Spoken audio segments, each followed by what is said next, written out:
KBS가 광복절을 맞아 여론조사를 실시했습니다. 오늘 8시 뉴스는 저희가 실시한 여론조사 결과부터 먼저 전해드립니다. 뉴스데스크는 MBC가 실시한 대선주자 여론조사 결과로 시작합니다.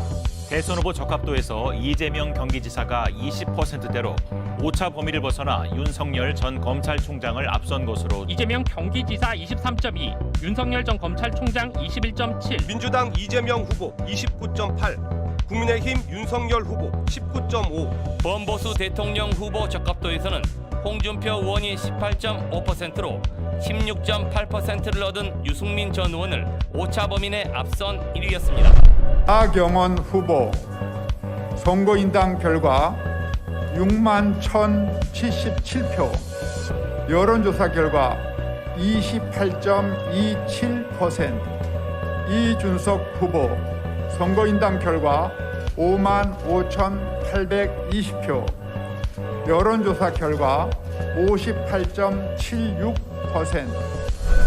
국민 참여 경선을 위장한 여론조작, 그리고 패거리 정치를 합리화하는 고도의 전략에 농락당했습니다.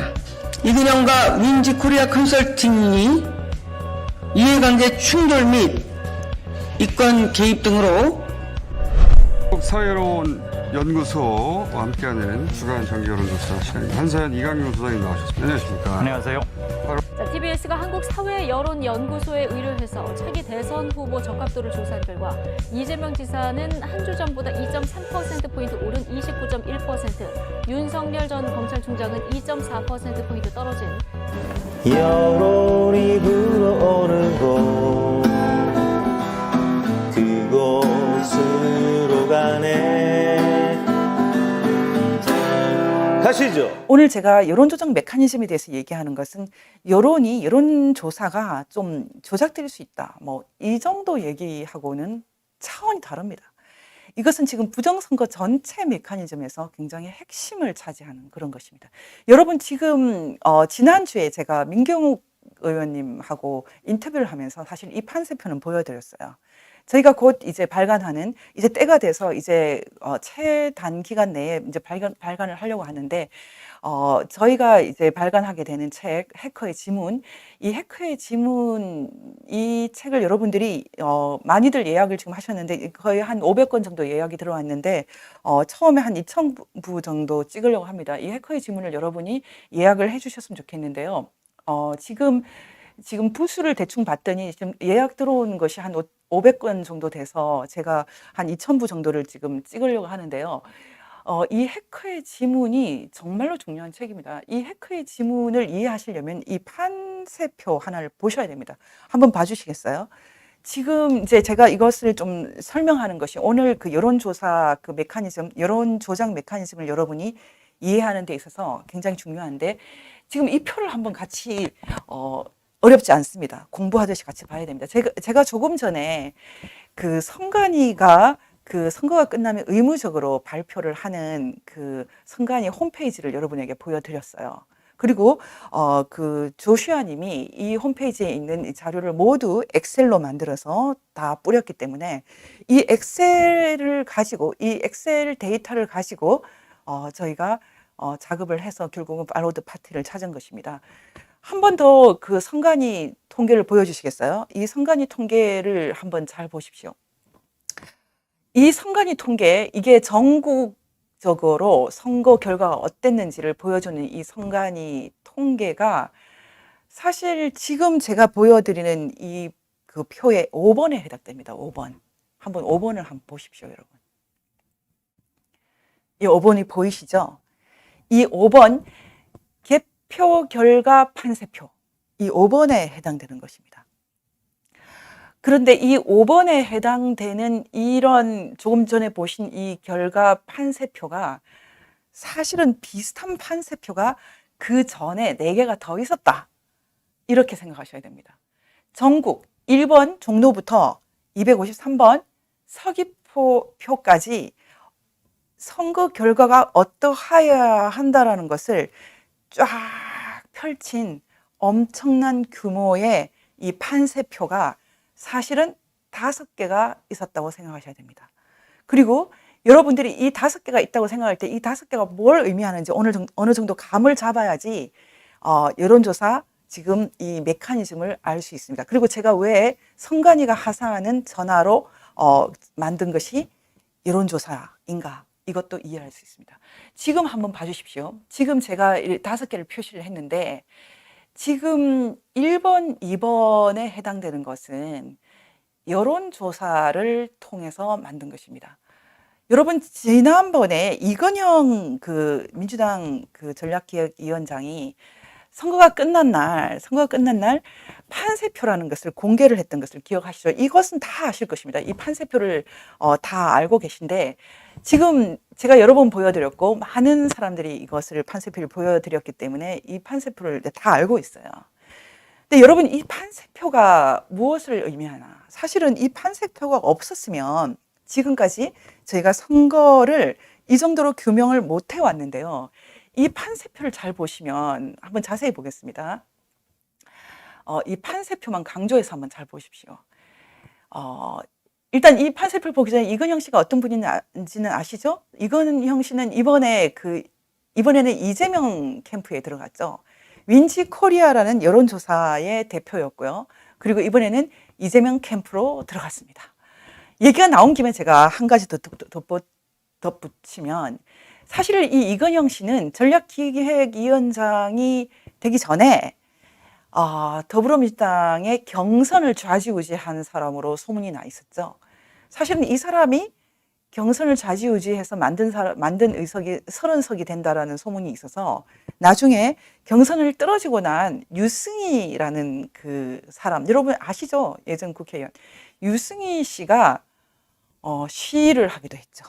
유승희 씨가 시위를 벌이기도 했어요. 바로 이 이건영 씨에 대한 그 반대 입장을 표현을 하면서 바로 그런 인물입니다. 그런데 이 이건영 씨가 선거가 끝나자마자 이 판세표를 딱 내보냈어요. 한번 자세히 보시겠습니다. 이 선거 판세표를 보면은 이것은 아까 말씀드렸던 이 대규모의 종로부터 그 서귀포까지 있는 것을 축약을 했다고 생각하시면 됩니다. 이 판세표의 일부를 여러분이 보고 계시죠? 근데 축약을 했다. 이 판세표는 제주도는 없는데 일단 잘 보십시오. 전체 의석이 253개가 있고요. 그리고 현재의 지역구 의석이 그 당시에 118개가 있었어요. 그런데 지금 이 판세표를 보시면 잘 보십시오. 현재 지역구 의석이 118석이었는데 나중에 결과가 경합 지역까지 다 해서 이것이 163개로 바뀌지 않습니까? 163개. 그런데 나중에 선거가 끝났을 때 실제로 164개인가요? 163개 거의 똑같이 나왔죠. 거의 똑같이 나왔죠.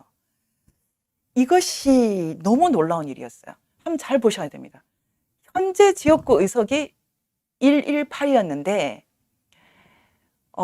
나중에 선거 결과와 똑같은 그 결과가 이미 나와 있었죠. 그리고 그때 여기서는 그것을 보정값이라고 표현을 했어요. 그 당시 우세 지역이 68개가 분석이 됐고 경합 우세가 67개가 분석이 됐고 그것이 135개였고 그리고 경합이 그 28개였어요. 여러분 이걸 잘 보셔야 됩니다. 이것을 다 합했을 때 아예 떨어지는 것을 빼고 합했을 때 경합과 경합 우세를 다 합했을 때요. 163개가 되었는데 118석이 163석이 되는 것, 기가 막힌 이제 결과가 났는데 이것이 선거가 끝나고 나서 나온 표가 아니고요. 선거가 시작도 되기 전에 이미 나와 있었다는 것을 이 사람이 자랑을 했습니다. 그러면 다시 이제 그 5개, 1번, 2번, 3번, 4번, 5번을 보겠습니다. 여러분 이걸 잘 보셔야 됩니다. 지금 이 그 표에서 이건영 판세표라는 것은 어디까지를 말하는 것인가? 여러분 이것을 정말 잘 알아야 되는데 사실은 이것은 기본 판세표입니다. 기본 판세표. 지금 이건영 판세표가 보여주는 것이 기본 판세표입니다. 여러분 이것을 잘 이해하셔야 됩니다. 그리고 사실은 이근영 씨는 딱 여기까지만 관여했을 가능성이 높아요. 말하자면 여론조사 또는 빅데이터 관련돼서만 이 사람은 관여를 했고 그 뒤에 있었던 진짜 부정선거는 3과 4와 5 이 단계거든요. 1과 2는 여론 조작은 있었지만 또는 뭐 여론 조작 또는 여론 조사가 있었지만 이 결과를 가지고 부정 선거를 하는 것과는 조금 거리가 있어요. 왜냐하면 여론 조작을 해도 뭐 이렇게 코로나 때문에 돈을 더 준다거나 이런 것은 그래도 처벌을 하기는 좀 힘들게 돼 있지 않습니까? 그런 것은 뭐 때가 바뀌면은 할 수도 있겠지만 어쨌든 현재 상황에서는 아예 불법이라고 하기에는 해석이 많이 필요하게 돼 있죠. 이근형이 딱 보여준 것은 기본 판세표예요. 말하자면은 당시에 기초 판세표라는 것은 그 현재 상황을 보여주는 것이 기초 판세표예요. 말하자면 여론조사, 다시 이근영 판세표를 한 번만 더 보여주십시오. 그 결과를 보시면 우세가 있고 경합 우세가 있고 경합이 있잖아요. 그 중에 그래도 한번 잘 보십시오. 우세와 경합이 있는데 이 중에서 기초 판세표라고 하는 것은 순수하게 현재 상황을 그대로 보여주는 것, 이런 뜻이죠. 말하자면 경합 우세와 경합까지 모두 선거를 통해서 먹어버리겠다라고 하는 것은 다른 차원이죠. 지금 이 판세표를 보시면 우세와 경합이 모두 다 이제 민주당 것이 됐어요. 근데 그것이 실제로 일어날 가능성은 좀 없지 않습니까? 그런데 부정선거라는 것은 이 가능성을 현실로 만든 것을 말합니다. 말하자면 여론조사를 딱 조사를 해서 표가 얼만큼 더 필요한지를 계산하는 것이 1번, 2번까지 기본 판세표고요. 이 기본 판세표가 현실이 되도록 하는 것이 바로 부정선거죠. 근데 제가 오늘 여러분에게 이것을 이제 부정선거 메커니즘에 대해서 자세히 말하기 전에 일단 이 1번, 2번 사이에서 일어나는 일을 얘기하고 싶은 것입니다. 여러분 지금 오늘 다음에 제가 3번, 4번, 5번은 좀 더 자세히 설명하기로 하고요. 그것은 이제 팔로드 파티를 설명하는 그런 과정인데 오늘은 1단계로 1번, 2번을 설명하기 위해서 한국 정치 현실을 좀 같이 얘기를 해야 되겠습니다. 제가 지난번 강의를 할 때 지금 우리는 공산주의 100년 전쟁을 하고 있다 이렇게 얘기를 했습니다. 사실은 마르크스가 태어난 상황부터 얘기를 한다면 거의 200년이죠. 1818년에 마르크스 태어났고 그 다음에 1918년에 러시아 혁명이 성공을 했죠. 그리고 그 100년 후에 지금 이제 한국에서 대한민국에서 이 한반도에서 북한도 아니고 대한민국에서 공산주의 몸살을 앓고 있는데요. 몸살 그야말로 지금 한국 내에 있는 이 공산주의 세력의 실체가 뭔지에 대해서 도저히 모르는 거죠. 지금 저는 요즘 최재형 그 감사원장님 너무 마음이 슬퍼요. 제가 감사원장님 사모님께 사실 좀 대통령 나오시면 안 되겠냐고 메시지를 보냈었거든요. 요즘에 제가 그것을 굉장히 후회하고 있습니다. 이분은 도저히 이 판에 나오시면 안 되는 분이었다는 생각을 많이 합니다. 사실 지금 대한민국 이 선거판에 뛰어들려면 대한민국 이 정치판의 본질에 대해서 알고 있어야 되거든요. 근데 도저히 알지를 못하신다는 걸 제가 요즘에 느끼고 있어요. 그래서 마음이 굉장히 아프거든요. 근데 사실은 처음에 나오실 때 한교안 대표도 전혀 모르셨어요. 지금 한교안 대표가 지금도 한국 정치판의 본질을 알고 있는 게 아니에요. 그분이 지금 부정선거 문제에 뛰어든 것은 솔직히 말씀드리면 이 부정선거의 희생양이지 않습니까? 이분이 희생양이기 때문에 이분이 좀 민감하게 알게 됐기 때문에 나오신 거지 사실 이분도 아직도 난 극우는 아니야. 난 극우하고는 거리를 둘 거야. 이렇게 생각하시는 분이거든요. 근데 이분은 이제 점차 이 부정선거에 대해서 근접을 해 가시면서 지금 한국에서 일어나고 있는 일이 왜 공산주의자들과의 싸움인지, 그리고 이 공산주의자들은 자유민주주의자들을 모두 뭉뚱그려서 극우라고 부르는지 이제 조금씩 이해를 하시게 될 것입니다. 지금 제가 이제 여러분들에게 1번, 2번 오늘 그 설명을 하기 위해서 우리가 지금 어떤 상황에 처해 있는지 좀 뭉뚱그려서 말씀드렸는데, 지금 공산주의자들은 자유민주주의자들을 뭉뚱그려서 극우라고 표현합니다. 그래서 우리가 이승만을 존중한다. 그 극우되죠. 그리고 6.25 전쟁을 얘기한다. 극우되는 거죠. 그리고 5.18에 대해서 제대로 된 검증이 필요하다. 극우되는 거죠. 그리고 4.3은 남노당이 도발한 것이다. 다 극우되는 겁니다. 그러면 공산주의자들이 뭉뚱그려서 극우라고 말하는데, 지금 국민의힘은 극우와 싸우겠다고 선포를 했거든요. 극우는 다 배제하겠다. 이준석이 입만 열면 하는 말이죠. 여러분, 이것은 굉장히 지금 우리가 지금 처해 있는 현실에서 복잡해 보이는 것입니다. 다른 말로 하면은 최재형 원장님 포함해서 한교안 대표님 포함해서 지금 국민의힘 후보 중에서 진짜 자유민주주의를 대변할 수 있는 후보는 없습니다. 없다고 생각하셔야 됩니다.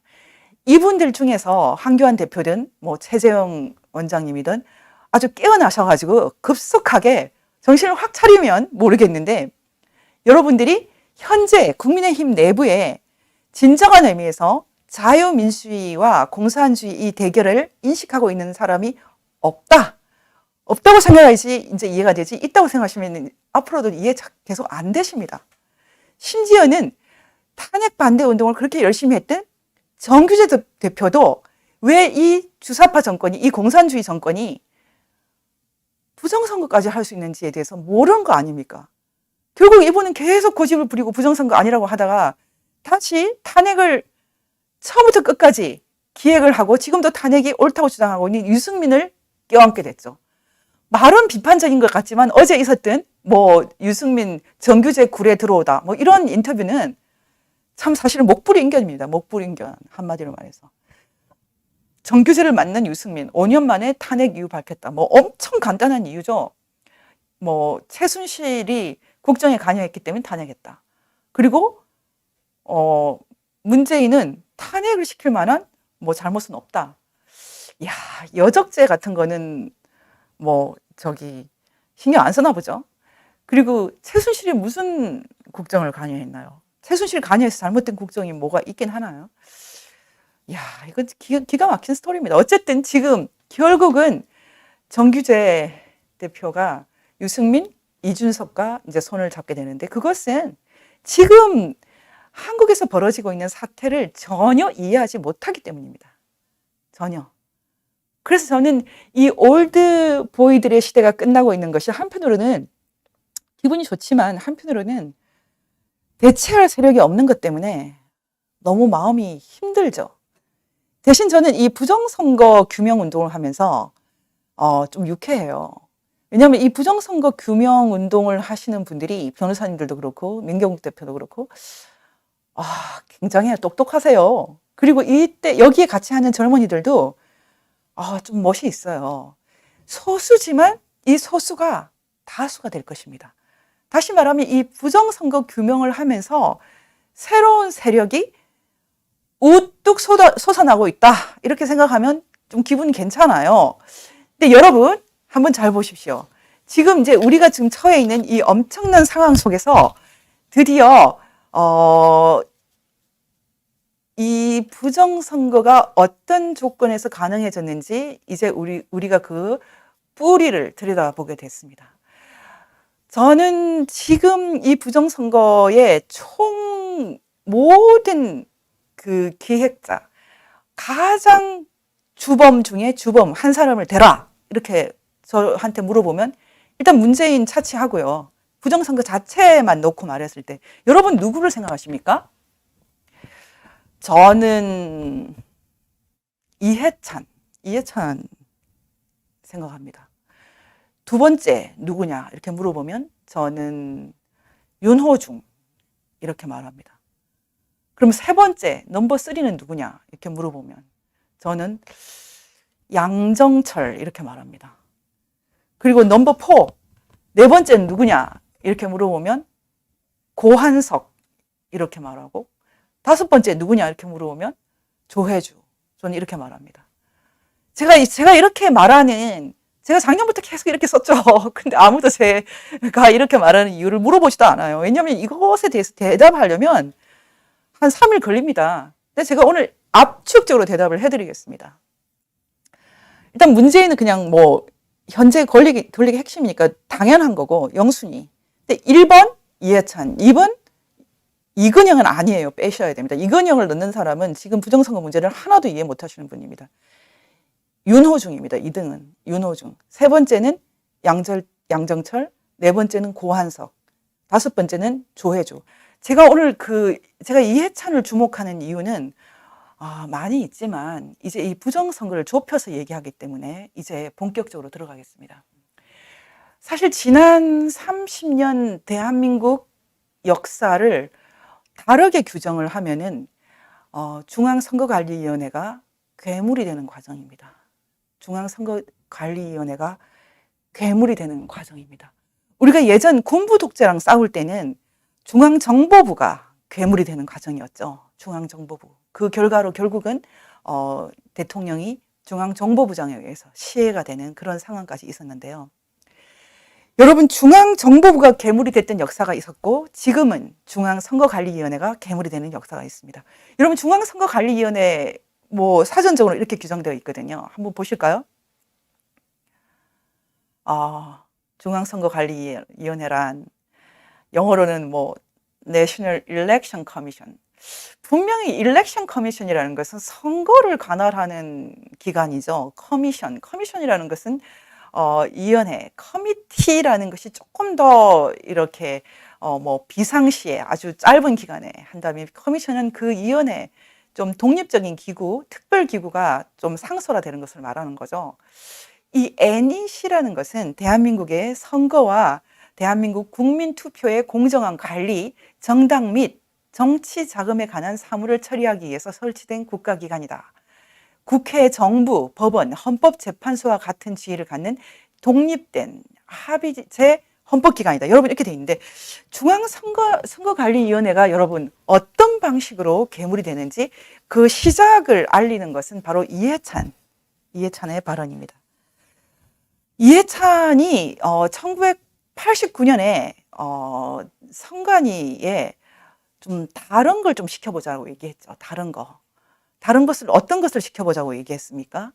지금 다른 것을 시켜보자고 한 것이 바로 그냥 이렇게 선거표 세는 것 말고 좀 이 선관위에도 다른 것을 좀 시켜보자.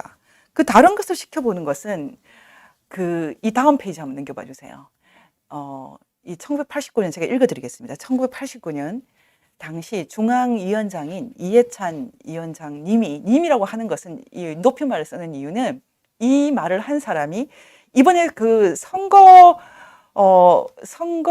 감사를 지금 우리가 그 무효 소송을 하고 있을 때 나타나서 뭐 심지어 루페를 갖고 가도 아니면 뭐 사진을 찍으려고 하면 득달같이 나타나서 아주 그냥 난리를 치는 사람이 있죠. 그 사람 이름 지금 중앙선관위의 법제 과장인 김용건이라는 사람이죠. 이 사람은 법률가가 아닌데 전격적으로 2020년 12월 20일에 작년에 전격적으로 과장이 됐다고 합니다. 중앙기관의 이 과장이라는 것은 굉장한 자리거든요. 사실 실무자 중에서는 최고급이에요. 많은 그 판단을 할 수 있는, 결정을 할 수 있는 그런 곳인데 여기 법제과장이 된 김용건이라는 사람 얼굴을 한번 보십시오. 이 사람이 국회의원 선거 무효 피고 소송 수행자 이렇게 돼 있어요. 이 사람이 누구일까? 이제 연구를 해야 되겠죠.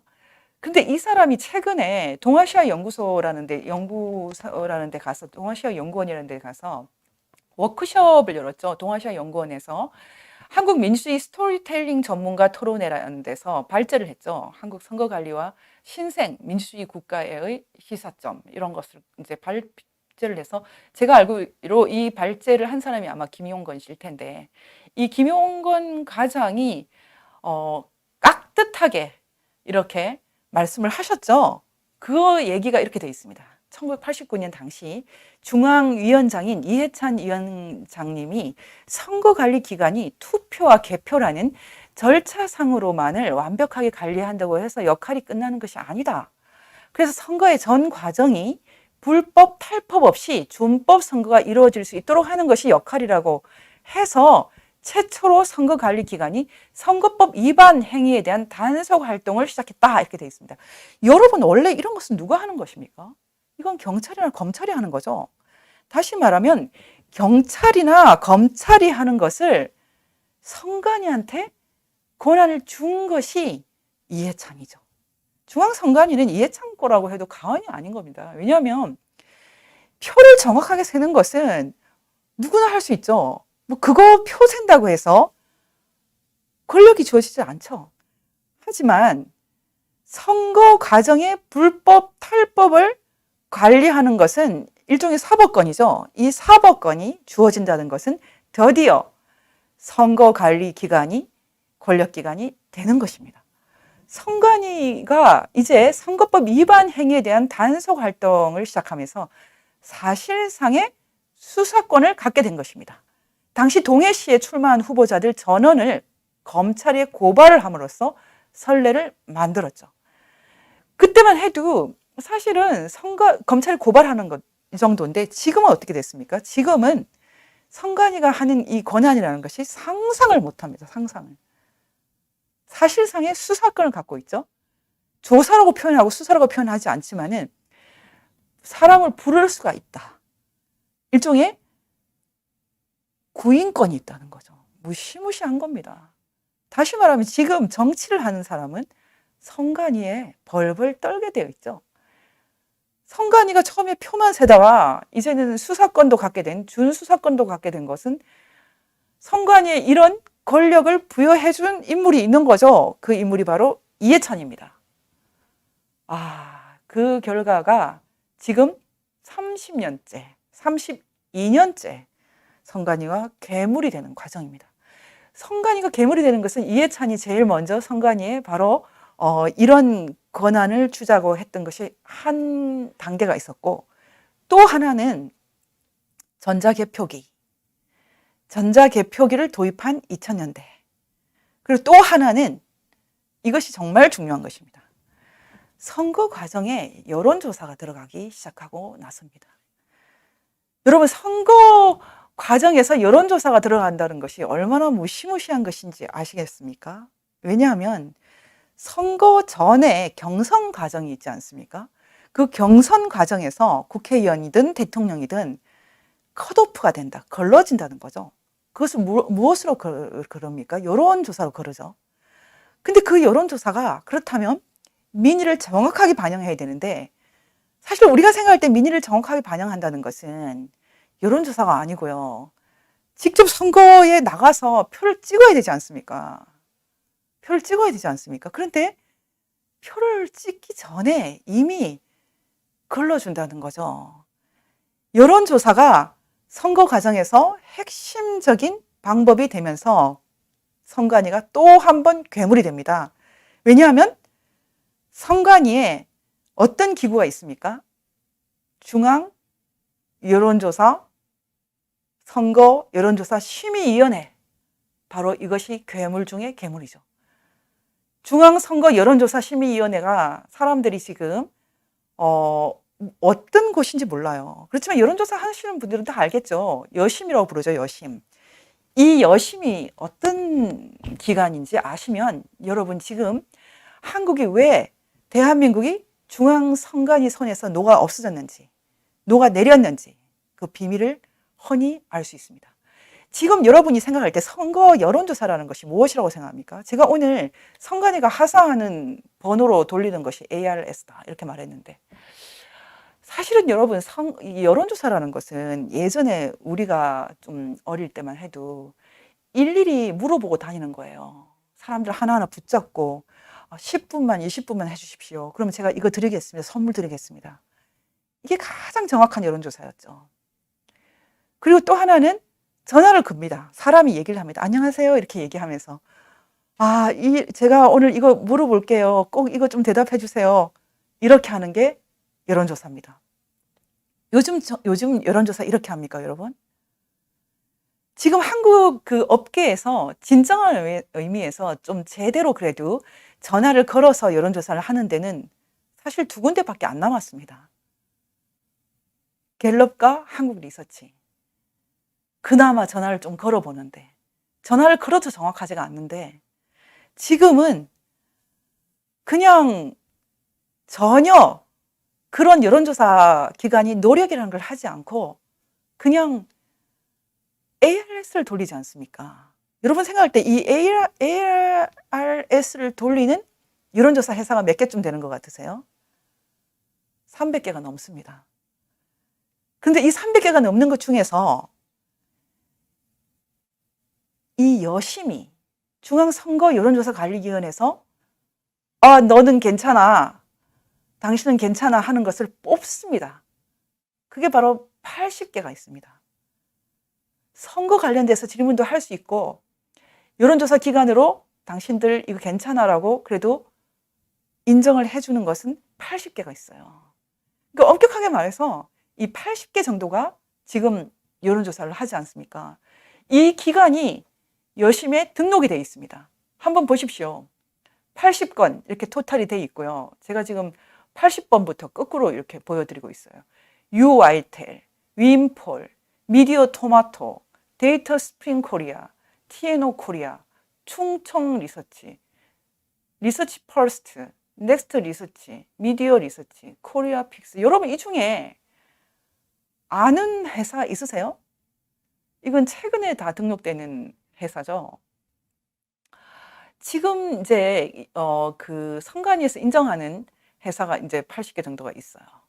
근데 이 중에서도 실제로 언론사하고 손을 잡고 제대로 된 여론조사를 또 하는 기관은 또 많지 않아요. 여러분들이 지금 선거 부정이라는 대사건 중에서 초기에 이 2개까지가 사실은 이 여론조사, 빅데이터인데 이 여론조사조차도 정말 공정하기 어렵다는 것을 제가 설명하기 위해서 이 시스템을 보여주는데, 기본적으로 중앙선관위에 들어있는 중앙선거가 아닌 선거 여론조사 관리위원회에서 80개 정도를 관할하고 있고요.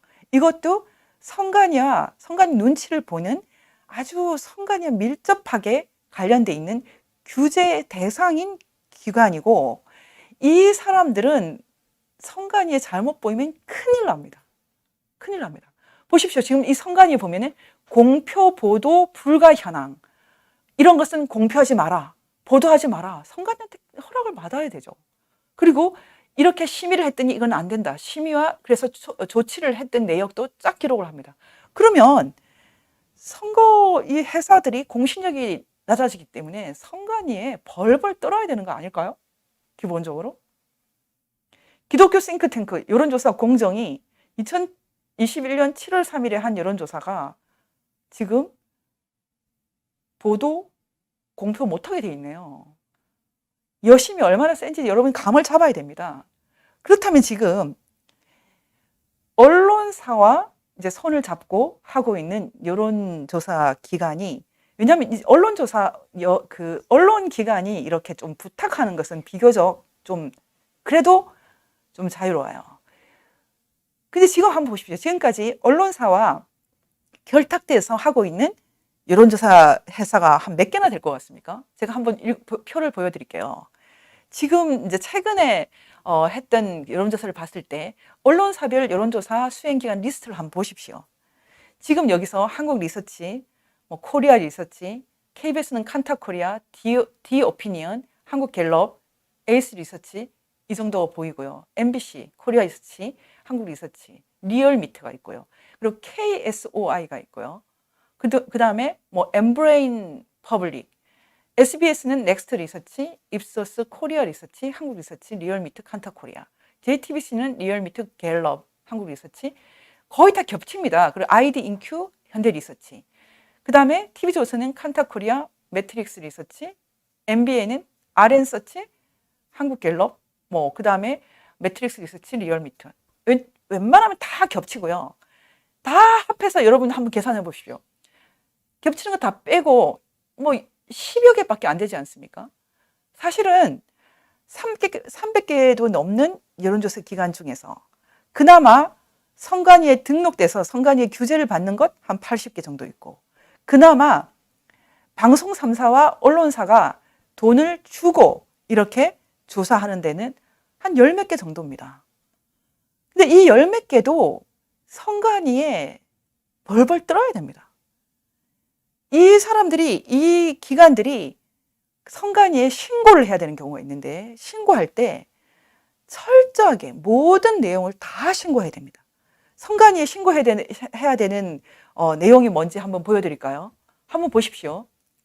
여론조사 개시하기 이틀 전에 딱 신고를 해야 되죠. 근데 신고할 때 여론조사의 목적, 표본 크기, 조사 지역, 일시 방법 다 해야 됩니다. 그리고 이거 위반하면은 과태료 1,000만 원, 750만 원, 500만 원, 250만 원 이렇게 돼 있어요. 그럼 여러분 이렇게 신고하고 나면 어떻게 됩니까? 그 다음에 어떤 일이 벌어집니까? 혹시 알고 계세요? 제가 조금 전에 말씀드렸어요. 지금 이 신고해서 이렇게 통과가 돼서 이제 하게 되는데, 여러분 이런 식으로 한다면은 마음대로 여론조사를 한다는 거 불가능하죠.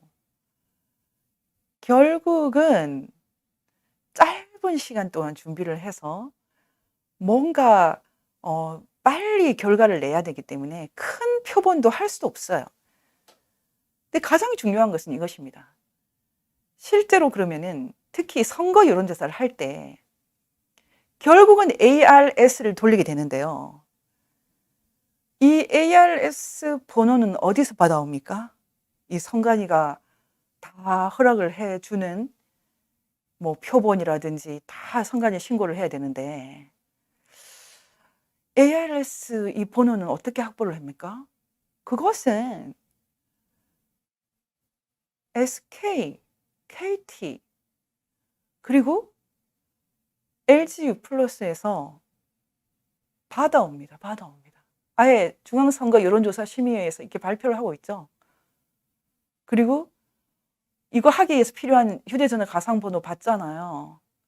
한 건당 308원, 부가세 10%. 딱 이렇게 선관위에서 정해줍니다. 근데 여러분 정말 여기서 중요한 것은, 참 저는 이거 보면서 놀라운데, 중앙선거 여론조사심의위원회에 손아귀에 잡혀있는 여론조사 기관들이, 그것도 SK, KT, LGU 플러스에서 번호를 받아오죠. 일종 물건 받아옵니다. 받아올 때 가령 뭐 대구 몇 명, 뭐 호남 몇 명, 뭐 아니면 제주도 몇 명 이렇게 물건 떼듯이 받아올 때요.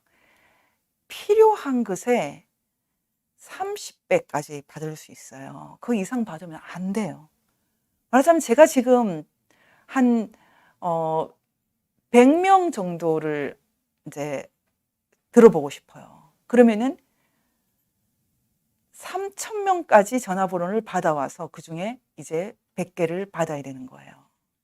그럼 2,000명 정도 받아보고 싶다. 그럼 6만 개 정도를 받을 수 있어요. 그 이상 못 받게 돼 있어요. 이게 딱 중앙선관위에서 정해놨습니다.